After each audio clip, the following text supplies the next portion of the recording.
அரசியல் நெருக்கடியால சிக்கி சின்னாபின்னமாகி வெளியான நம்ம தமிழ் படங்கள் என்னெல்லாம் தெரியுமா? லிஸ்ட்ல நம்ம ஃபர்ஸ்ட் பார்க்க போறது குற்றப்பத்திரிகை. 1991ஆம் ஆண்டு நம்ம தமிழ் சினிமாவுல இந்த படம் பட்ட கஷ்டத்தை வேற எந்த படமும் பட்டிருக்காது.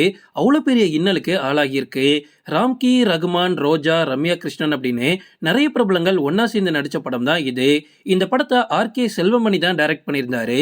முன்னாள் பிரதமர் ராஜீவ் காந்தியோட கொலை மற்றும் இலங்கை போற அடிப்படையா வச்சு இந்த படம் உருவாக்கப்பட்டிருந்துச்சு. இந்த படத்தோட கதைக்களம் ரொம்பவே சென்சிட்டிவா இருக்கும். இந்த படம் சென்சார் போர்டுல கிட்டத்தட்ட 15 வருஷம் கடப்புல கடந்திருக்கு அப்படின்னா யோசிச்சு பாருங்க. 2006ஆம் ஆண்டு வழங்கப்பட்ட சென்னை நீதிமன்ற உத்தரவின் பெயர்ல இந்த படத்துல சில காட்சிகளை நீக்கப்பட்டு 2007ல ரிலீஸ் பண்ணிருக்காங்க. 1991ல ரிலீஸ் ஆக வேண்டியது 2007ல ரிலீஸ் ஆயிருக்கு. அப்ப இவ்வளவு பெரிய தாக்கத்தை இந்த படம் ஏற்படுத்தியிருக்கும்னு யோசிச்சு பாருங்க.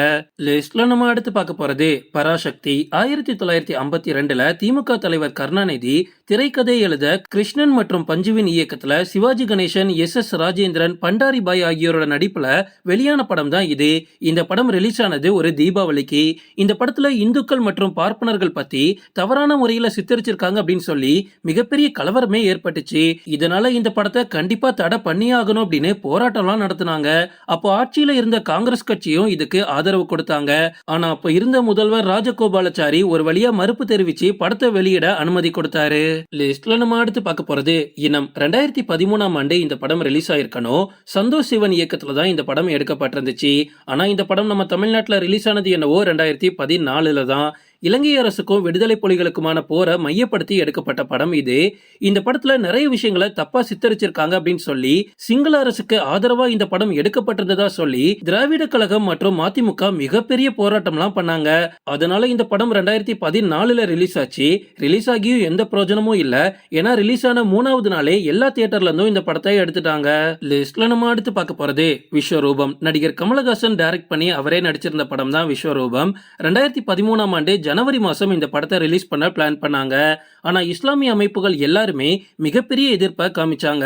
இந்த படத்துல இஸ்லாமியர்கள் எல்லாரையும் தீவிரவாதி மாதிரி நீங்க சித்தரிச்சிருக்கீங்க, இந்த படத்தை நாங்க இறக்கவே விட மாட்டோம் அப்படின்னு மிகப்பெரிய போராட்டங்கள்லாம் நடந்துச்சு. அதுக்கப்புறமா இந்த படத்துக்கு ஐபிசி பிரிவு 144ன் கீழ் தடையும் விதிக்கப்பட்டுச்சு.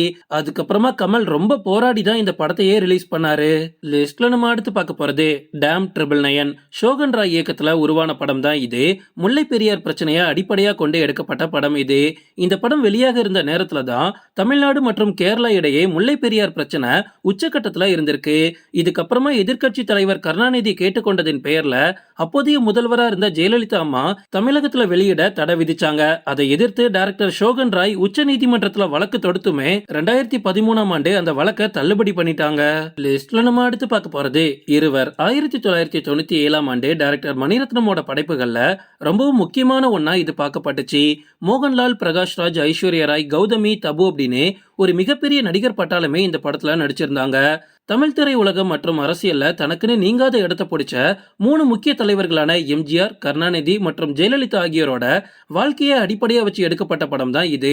1996ஆம் ஆண்டு சென்சார் போர்டுக்கு அனுப்பப்பட்ட இந்த படத்துக்கு சான்றிதழ் வழங்க சென்சார் போர்டு மிகப்பெரிய மறுப்பை தெரிவிச்சாங்க.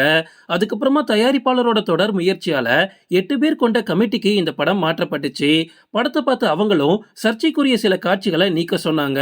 அது மட்டும் இல்ல, இந்த படத்துல இடம்பெற்ற 4 வசனங்களையும் நீக்க சொல்லியிருக்காங்க. படம் வெளியானதுக்கு அப்புறமாவும் நிறைய சர்ச்சைகள்ல தான் இந்த படம் தொடர்ந்து சிக்கிச்சு. ஓகே ஃப்ரெண்ட்ஸ், இதோட இந்த வீடியோக்கு நான் எண்டு கார்டு போட்டுக்கிறேன். அடுத்த வீடியோ பார்க்கறதுக்கு தொடர்ந்து எங்களை ஃபாலோ பண்ணுங்க.